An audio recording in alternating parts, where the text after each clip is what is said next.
Baiklah, sebelum saya mulai presentasi ini, saya ada sedikit pantun. Jadi nanti waktu saya mengucapkan berbaris pantun saya, teman-teman boleh bilang cakep ya. Iya. Air beriak tanda tak dalam. Cakep. Air tenang seperti berlian. Cakep. Izinkan saya ucapkan salam untuk para teman sekalian. Assalamualaikum warahmatullahi wabarakatuh. Waalaikumsalam warahmatullahi wabarakatuh. Bismillahirrahmanirrahim. Pertama-tama marilah kita panjatkan puji dan syukur kita atas keberkahan Allah Subhanahu wa taala yang telah melimpahkan rahmat serta hidayahnya sehingga kita bisa berkumpul di sini dalam keadaan sehat walafiat. Salawat serta salam tak lupa juga kita junjungkan kepada Nabi besar kita, Nabi Muhammad SAW, yang selalu kita nantikan syafaatnya di yaumul kiamah. Amin, amin ya rabbal alamin.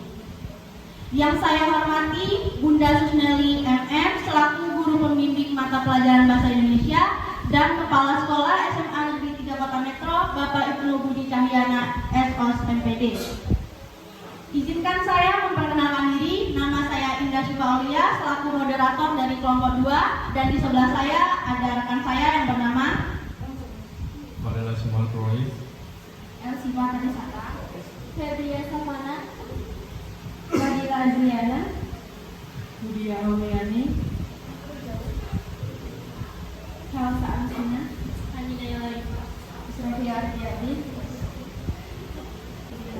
Berikut adalah anggota dari kelompok 2. Di sini saya akan menjelaskan pengertian dari karya tulis ilmiah. Apakah teman-teman ada yang sudah mengetahui dari KTI? Baiklah, saya di sini akan menjelaskan pengertian dari karya tulis ilmiah. Menurut Kamus Besar Bahasa Indonesia, karya tulis adalah tulisan atau karangan yang didasarkan pada fakta maupun fiksi dengan kaidah tertentu. Jadi secara garis besar, karya tulis bisa dibagi menjadi 2 jenis, yaitu fiksi dan non-fiksi.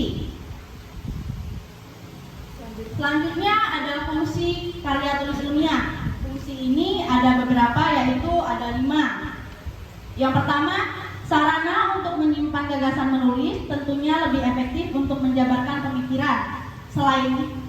Selain itu, informasi dan gagasan lebih mudah untuk dicari hubungannya. Dan manfaat yang kedua, ada sarana pengembangan pemikiran. Karya tulis ilmiah harus ditulis berdasarkan sumber akurat, baik dari teori-teori ahli atau penelitian sebelumnya. Yang ketiga, manfaatnya sarana komunikasi dalam menulis karya ilmiah dibutuhkan keterampilan untuk menyusun kata, tidak hanya menjabarkan suatu masalah dengan jelas. Penulis juga harus mampu menulis dengan kata-kata yang mudah dimengerti. Manfaat yang keempat, yaitu ada sarana untuk menyikapi suatu masalah sebagai penulis. Sebisa mungkin kita tidak bersikap bias. Sepatutnya kita menyikapi masalah dalam karya tulis secara objektif dan terbuka untuk menerima perspektif yang berbeda-beda. Manfaat yang terakhir, yaitu ada sarana untuk menemukan kesenjangan dalam pemahaman dapat terjadi karena kurangnya pengetahuan terhadap suatu masalah. Selanjutnya ada manfaat karya tulis ilmiah. Manfaat ini ada 6. Yang pertama, dapat melatih pengembangan keterampilan membaca yang efektif. Manfaat yang kedua, sebagai pengenalan terhadap aktivitas kepustakaan. Yang ketiga, mendapatkan kepuasan intelektual. Yang keempat, memperluas cakrawala ilmu pengetahuan. Yang kelima, sebagai bahan acuan atau penelitian pendahuluan untuk peneliti selanjutnya. Manfaat yang terakhir ada dapat melatih untuk menggabungkan hasil bacaan dari berbagai sumber. Selanjutnya ada tujuan karya tulis ilmiah, dan tujuan ini akan dijelaskan oleh rekan saya yang bernama Fadila Azriana. Sebelum saya menjelaskan, kalian tahu nggak sih tujuan karya tulis ilmiah itu ada apa aja? Nggak tahu. Jadi, di sini saya akan menjelaskan. Tujuan karya tulis ilmiah itu ada 5, yaitu yang pertama karya ilmiah dia bisa menjadi wahana untuk melatih ide.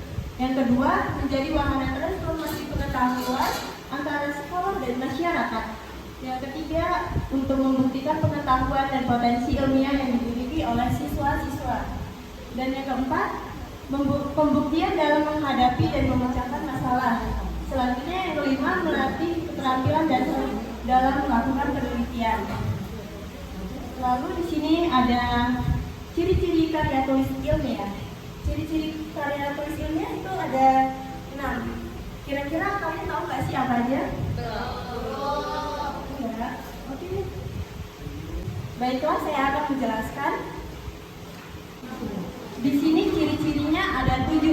Yang pertama ada mempunyai landasan berpikir, yaitu landasan berpikirnya itu berisi tentang mengacu pada teori yang akan dibahas dalam karya tulis ilmiah tersebut. Yang kedua ada lugas, yaitu ciri-ciri karya tulis ilmiah itu tidak berbelit-belit dan langsung pada pokok permasalahan yang akan dibahas pada karya tulis ilmiah tersebut. Dan yang ketiga, logis. Karya tulis ilmiah harus logis, sesuai logika dan masuk akal. Yang keempat, efektif. Karya tulis ilmiah harus efektif dan mudah dipahami agar para pembaca dan pendengar yang membaca karya tulis ilmiah tersebut mengerti tentang maksud dan tujuannya. Lalu yang kelima ada efisien, yaitu karya tulis ilmiahnya harus mudah dipahami. Dan yang keenam ada objektif, yaitu rumusan masalahnya harus sesuai dengan apa yang diterangkan dan dari sumber-sumber yang terpercaya. Dan yang terakhir, ciri-ciri karya tulis ilmiah itu sistematis, yaitu setiap informasi hasil penelitiannya harus dibuktikan dan sesuai fakta. Lalu, baiklah, di sini saya akan menjelaskan jenis-jenis karya tulis ilmiah.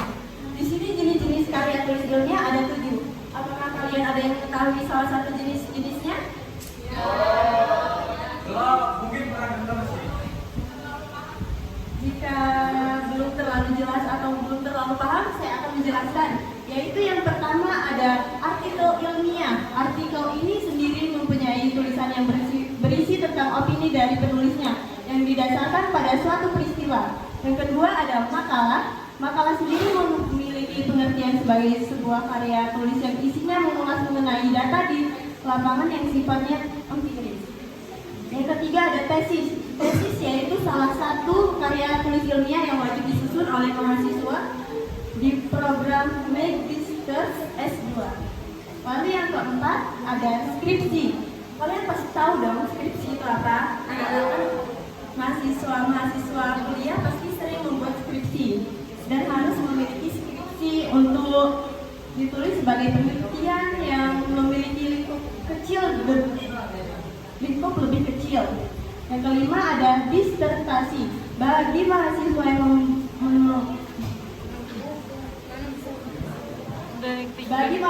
menempuh pendidikan doktoral yakni S3, maka untuk mendapatkan status kelulusan dan memperoleh gelar dokter, maka mereka harus memiliki program kerja yaitu disertasi. Dan yang keenam ada jenis paper. Paper menjadi salah satu jenis karya tulis ilmiah yang sangat populer di kalangan mahasiswa. Dan jenis-jenis karya tulis ilmiah yang terakhir yaitu ada kertas kerja yang isinya memaparkan suatu hal melalui analisis yang lebih mendalam. Sekian dari saya. Untuk materi yang selanjutnya akan disampaikan oleh teman saya yaitu Faria Apurai.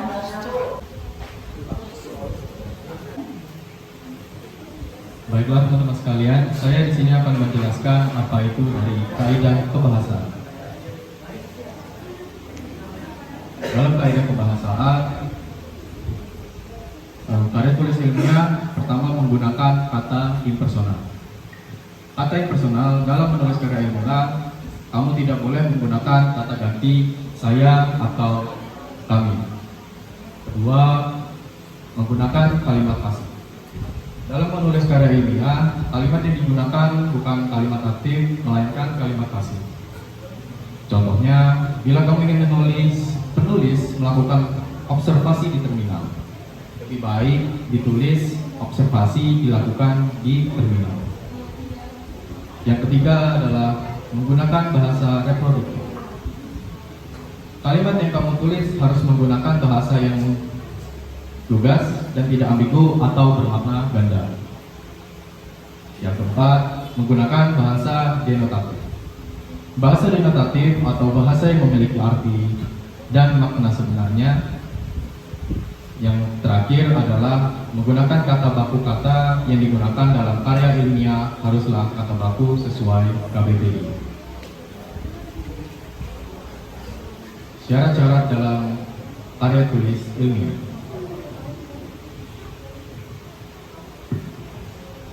Syarat-syarat dalam karya tulis ilmiah pertama ada komunikatif. Komunikatif, hal ini bisa terlihat dari bahasa yang digunakan. Yang kedua, bersifat denotatif. Hal ini untuk mempermudah pembaca dalam memahami isi. Yang ketiga, bernalar. Karya ilmiah disusun dengan logika dan nalar sebagai salah satu syarat. Yang keempat, landasan teori yang kuat. Karya ilmiah yang memenuhi syarat harus memiliki landasan teori. Yang kelima, tulisan relevan dengan ilmu tertentu. Karya tulis ilmiah harus dengan ilmu tertentu. Dan yang terakhir adalah bertanggung jawab dalam proses pembuatan menggunakan kaidah penelitian yang sistematis. Langkah-langkah menulis karya tulis ilmiah. Dalam langkah-langkah karya tulis ilmiah, yang pertama adalah menentukan tema atau topik penelitian. Yang kedua, membuat outline atau kerangka penelitian. Dan yang ketiga, mengumpulkan bahan setelah poin-poin outline. Yang keempat adalah survei lapangan. Yang kelima, membangun bibliografi. Keenam, menyusun hipotesis. Ketujuh, menyusun rancangan penelitian. Kedelapan, melaksanakan percobaan berdasarkan metode yang direncanakan. Yang 9, melaksanakan pengamatan dan pengumpulan data. Ke-10, menganalisis dan menginterpretasikan sebuah data. Baiklah, itu saja yang saya sampaikan. Materi selanjutnya akan saya berikan kepada Febri Savana. Selanjutnya adalah struktur karya tulis ilmiah. Di sini teman-teman semua udah pada tahu belum nih Kak, struktur karya tulis ilmiah itu apa? Kurang jelas, belum tahu lebih mendalam. Oke, baiklah. Di sini saya akan menjelaskan tentang struktur karya tulis ilmiah. Baiklah, melanjutkan. Yang pertama ada halaman judul. Halaman judul adalah halaman pertama dalam karya tulis ilmiah. Yang kedua ada abstrak. Abstrak adalah suatu ringkasan karya tulis ilmiah yang memiliki 250 hingga 400 kata. Yang ketiga ada pendahuluan. Bagian pendahuluan adalah bab 1 pada karya tulis ilmiah yang mencakup 4, yaitu latar belakang masalah, rumusan masalah, tujuan penelitian, dan manfaat penelitian. Yang keempat ada kerangka teori. Biasanya berisi deskripsi teori telaah penelitian sebelumnya. Yang kelima ada metode penelitian. Pada metode penelitian dijelaskan lebih rinci mengenai cara penelitian yang akan dilakukan. Metode penelitian terbagi menjadi beberapa subbab. Di antaranya adalah 1. Definisi operasional variabel. Yang kedua, populasi dan sampel. Yang ketiga, jenis dan sumber data. Yang keempat, teknik analisis data. Selanjutnya, hasil pembahasan. Yang pertama adalah gambaran umum. Pada bagian ini menjelaskan gambaran umum tentang topik atau lokasi penelitian yang terdapat. Yang kedua, hasil penelitian. Yang ketiga, ada uji hipotesis. Selanjutnya, yang ketujuh adalah penutup. Adalah bagian dari akhir meliputi 2 hal, yaitu kesimpulan dan juga saran. Baiklah, kita masuk ke halaman pertama, yaitu judul. Judul harus menggunakan huruf kapital dalam penempatannya. Yaitu karya tulis ilmiah, saya ini adalah sarung tangan anti ngantuk saat berkendara. Yang kedua itu ada logo atau identitas sekolah. Yang ketiga ada disusun oleh Novitarias, itu adalah penyusun dari karya tulis ilmiah ini. Dan yang terakhir adalah identitas dari sekolah kita. berisi tentang ucapan terima kasih kepada guru pembimbing dan juga teman-teman yang telah membantu dalam pembuatan karya tulis ilmiah ini. Pada daftar isi berisi tentang makalah apa yang kita bahas sesuai dengan halamannya. Selanjutnya ada daftar gambar. Daftar gambar bisa disertakan atau tidak, tergantung ada gambar atau tidaknya dalam karya tulis ilmiah tersebut. Selanjutnya pada bab 1 berisi tentang latar belakang, tujuan manfaat, rumusan masalah. Yang kedua, bab 2 berisi tentang isi dan pembahasan mengenai pengenalan umum dan lain-lain yang tercakup dalam karya tulis ilmiah tersebut. Selanjutnya pada bab 3 adalah penutup, berisi tentang kesimpulan dan saran. Itulah yang dapat saya sampaikan, kurang lebihnya saya mohon maaf. Saya berikan kembali ke moderator. Baik, sekarang ada di bagian ruang pertanyaan. Apakah dari teman-teman sekalian ada yang ingin bertanya? Saya. Davia, boleh. Izin bertanya, saya Zafia dari kelompok 4. Ingin bertanya, penulisan judul itu dapat dilakukan dengan apa saja sih? Baiklah, pertanyaan akan saya terima. Teman saya akan menjawab. Izin menjawab pertanyaan dari saudari Zafia. Jadi, penulisan judul dalam karya tulis ilmiah dapat dilakukan dengan 2 cara. Yang pertama, dengan menggunakan huruf kapital semua kecuali anak judulnya. Yang kedua, dengan menggunakan huruf kecil kecuali huruf pertamanya. Apabila ingin menggunakan cara yang kedua, maka kata-kata penggabung seperti dengan dan tentang serta kata depan seperti di, dari, dan ke tidak boleh menggunakan huruf kapital pertamanya. Dan juga di judul akhir tidak boleh menggunakan kata tanda baca apapun seperti titik maupun koma. Terima kasih jawaban dari saya. Apabila ada yang salah, mohon maaf. Apakah bisa diterima? Bisa diterima. Apakah di sini ada yang ingin bertanya lagi? Baik, Anissa Dewi boleh bertanya.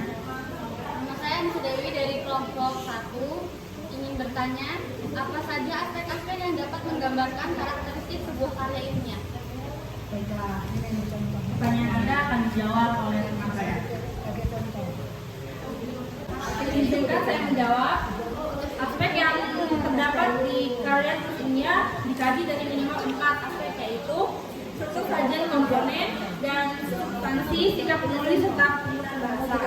Struktur sajian karya ilmiah sangat ketat, biasanya terdiri dari bagian awal atau pendahuluan, bagian inti atau pembahasan, dan bagian penutup. Apakah cukup jelas jawaban saya?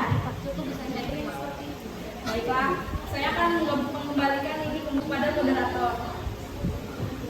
Baiklah, itu ada beberapa pertanyaan dan penjelasan yang sudah dijelaskan oleh saya dan teman-teman saya. Sebelum ke bagian penutup, izinkan teman-teman saya untuk kembali ke depan.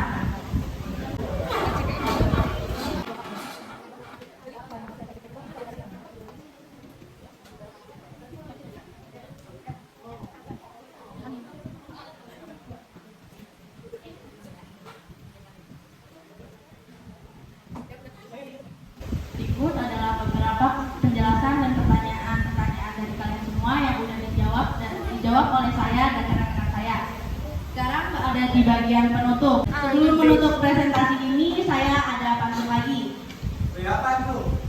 Nah, jadi waktu saya ngucapin berbaris, kalian bilang cakep lagi ya. Iya. Kalau jalan menginjak bumi, kalau terbang menginjak awan. Sekian dari kami, ayo semua tepuk tangan.